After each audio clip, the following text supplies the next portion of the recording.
So the first step is to simply open up ChatGPT on your computer. And as you can see, I already used the voice chat just to show you how this works.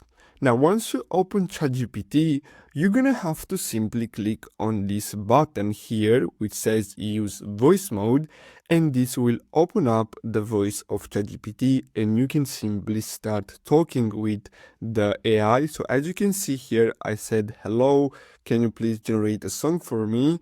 And then the response was this one, and the AI talked to me. So basically, you can have different conversations with this AI.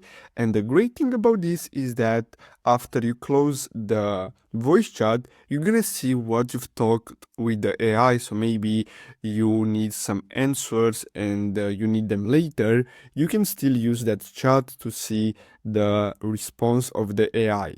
So basically, that's all you have to do. I really hope you found this video helpful. Don't forget to like and subscribe. Thanks for watching.